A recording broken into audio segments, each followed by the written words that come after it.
Arranging this series. This is historic, and this place is an historic landmark. I remember coming here like 30 years ago, was it? When you had concerts down, you had world music concerts, and I would hear Indian raga music, all kinds of music from all over the world, and she had all kinds of world music instruments. I used to love to come in here and marvel at all the wonderful, amazing, exotic instruments that I had never seen in my life. So Clara Sue is a pioneer.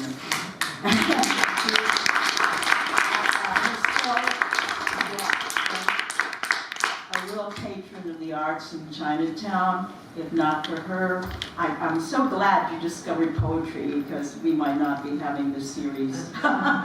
So I'm glad you discovered poetry, and you're a fine poet. So thank you very much, Clara. And I want to start with a little song, because I think, I don't know what came first, music or poetry. Sound came first, and I believe music was always there, and the sound of the drones and the sound of the spheres. So I'm going to start with a song that was composed by my teacher, who passed away 6 years ago. He's a Ladakhi Buddhist Lama, Sonam Kunga. And when he died, he went into a coma for months. And then I got a call from his nephew, and said that he's not doing well. He was the retreat master for the nuns, and he didn't snap out of it. And I said, well, what is the monastery doing about it? He said, nothing. I said, how can they treat him this way? He was the retreat master. And lo and behold, he just one day snapped out of the coma, clear as crystal, his mind. And his nephew called me, and I talked to him, and I said, do you remember me? He said, of course. You know, he was like he had always been.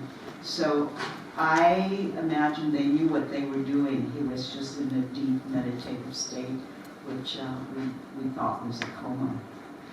So this is a song to wish all of the beings, sentient beings that have come and traversed, made this journey and passed away. And we have had so many who have passed away, and so that they can be reborn in Sukhavati, the Pure Land.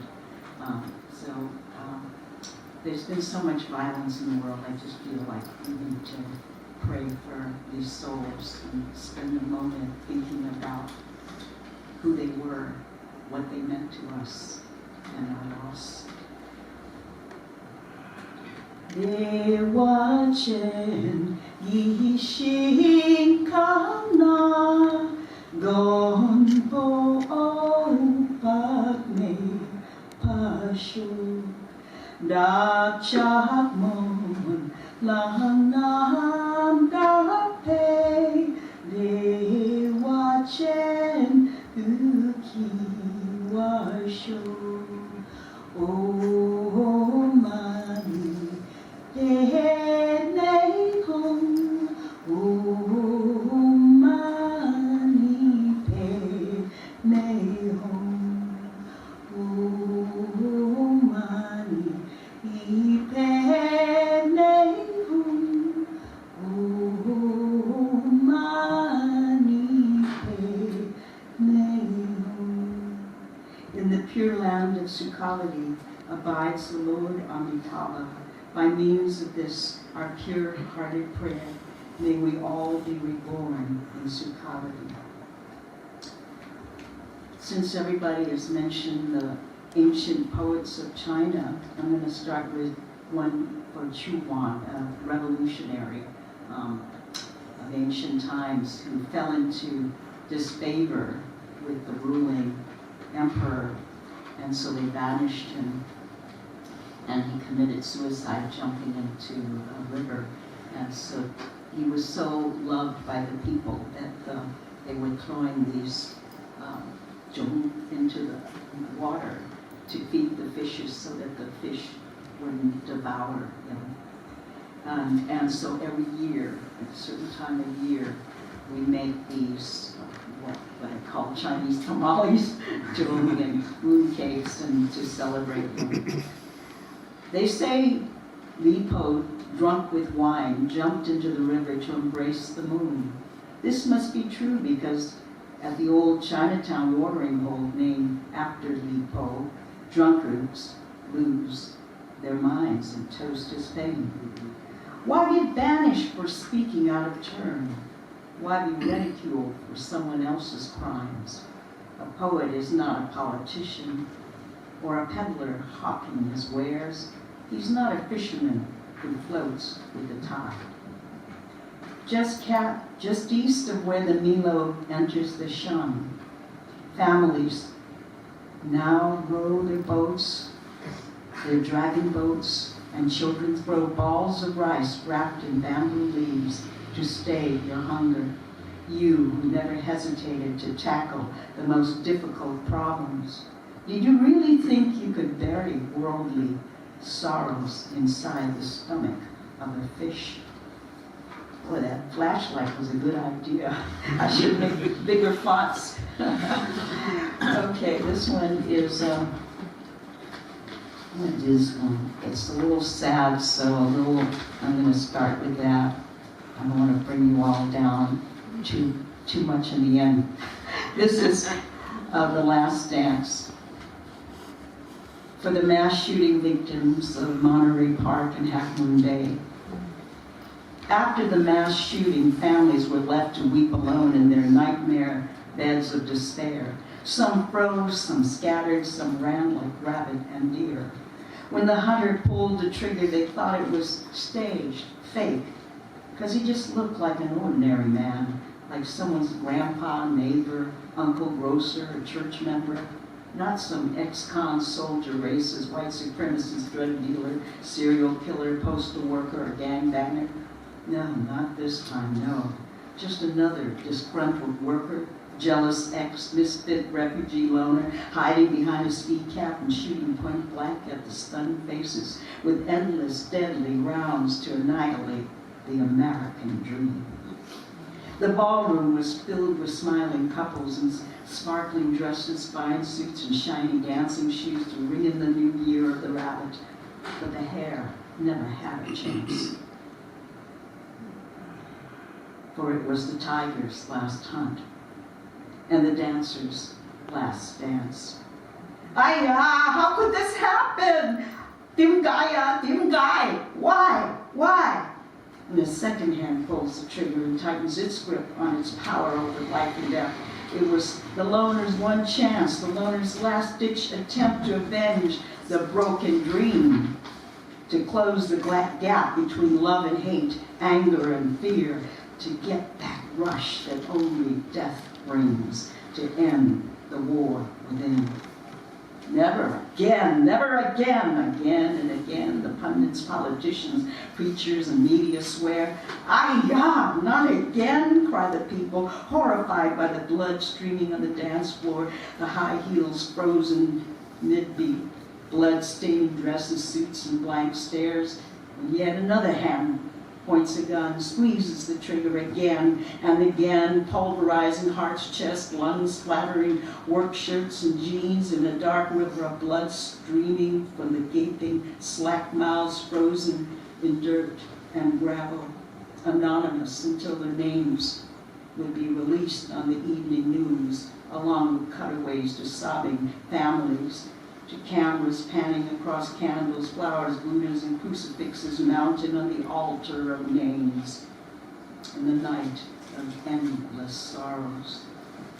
There's no time to grieve because another hand has already tightened its grip on yet another loaded gun to expose one more time the thin degree of separation between life and death. There are too many hands cheating fate, too many hands claiming murder as the ultimate equalizer. I wonder if even the Grim Reaper is tired of his workload, claiming death, is dirty work. Though some maintain it is the right of the people to kill, that possession is 9/10 the law. and the law of man is the law of the land. To them I say no. Your gun is not right, nor is a bullet justice, nor suicide freedom. When the dancers stepped onto that dance floor with their partners, little did it matter if they were 75 or 25 years old. They would be dancing 2 by 2 around the moon, two-stepping among the stars, skirts fluttering in midair, heels light as feathers, waltzing hand in hand with joy across the Milky Way like the cowherd and the maid, as if it were their last dance. Because every moment lived is precious, and it matters not how long you live, but how. This one is a prayer for Jasper, that little boy that was struck by a bullet on I-18. He died by sniper fire. Fog embalms I-8880 in burial gauze that shrouds your dimpled cheeks, frozen out of time. But you are still alive, dreaming. You are Superman, with your proud muscles invincible as the tricks of scary monsters. If you return now, your mother can stop burning incense, paper money, and ghost palaces for your afterlife, and your smile will rise from the ashes of your picture in time for now your 3rd birthday. You will awaken in time for another spring with plum blossoms billowing over sidewalks as you push through the hourglass of childhood to forgive the world its darkness as we enter a new year. This is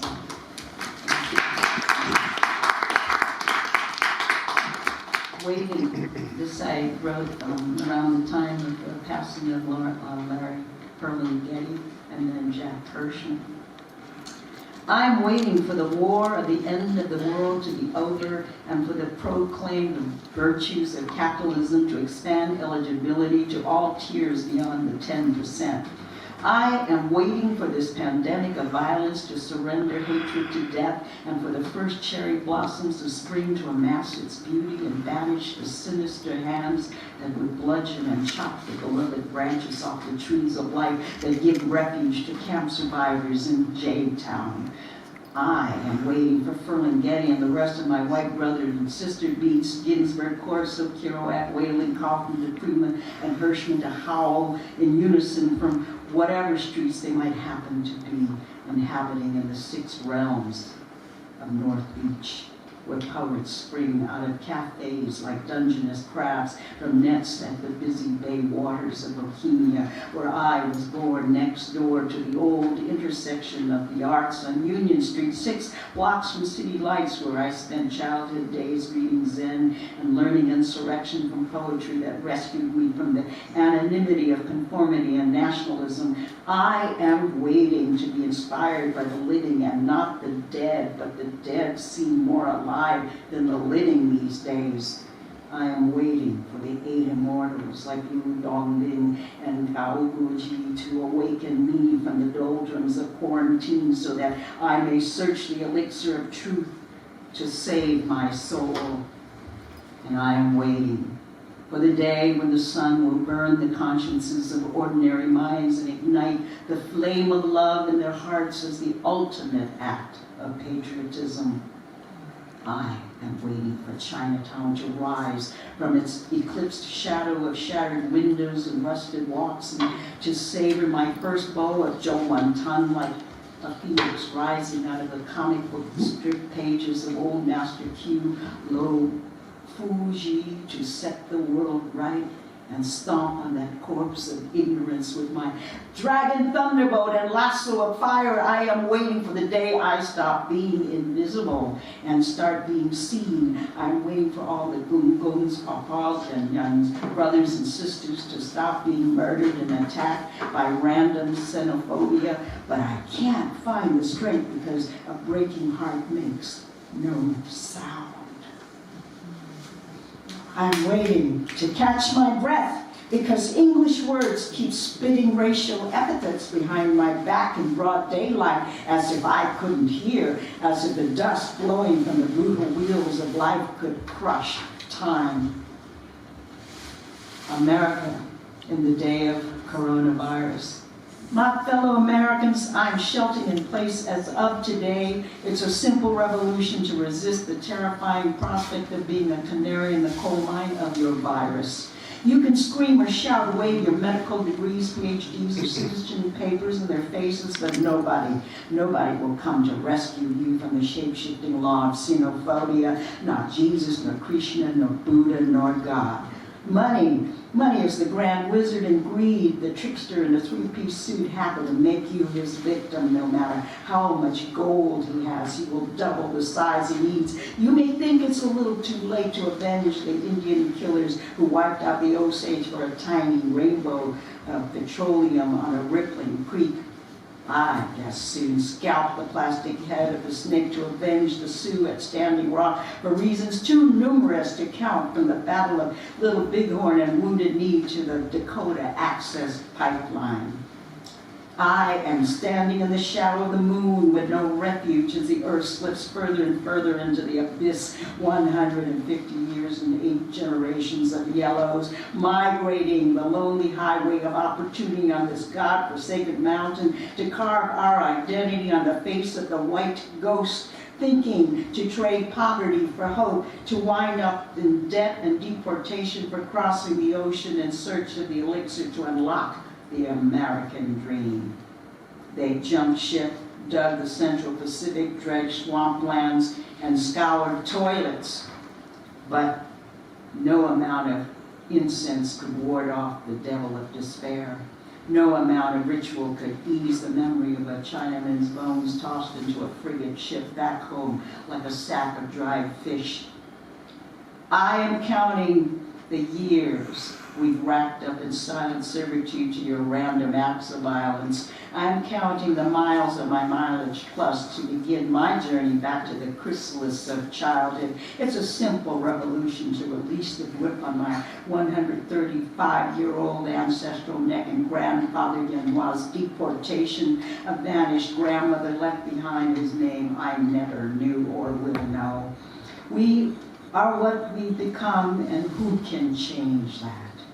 The past and the future are bequeathed to us in the flesh and bones of our sons and daughters. Time is the train our fathers built, and the train that left our mothers behind to become widows, persona non grata. No one shipped the bones or ashes of the 50 or so Chinamen massacred at Rock Springs back to China. Their ghosts are still mining the hills. You can see them on a cold winter night with their pickaxes frozen in their blistered hands. No one told them there was no such thing as death. Our fathers taught us to fear our shadows, not knowing that all journeys continue without beginning or end. But our mothers taught us to survive and to know that each moment we experience is eternal. To know that each moment is a moment for liberation. Our women showed us how to fly, knowing that the center of gravity is within us. No matter where we fall, they taught us to wait and listen inside kitchens with calloused hands and feet, inside simmering pots of domestic certitude, inside safe houses, traffic houses, drug houses, inside ivory walls of academia, city halls, and polished corporate boardrooms, inside the ticking time bombs strapped to our loins like tracking devices on birds of prey. They taught us to know when our hour arrives and to seize the moment. I am sheltering in place for the long haul. It's a simple revolution to resist the terror of defeat for our sons and daughters. If the canary doesn't sing, know it's you who are lost. Thank you.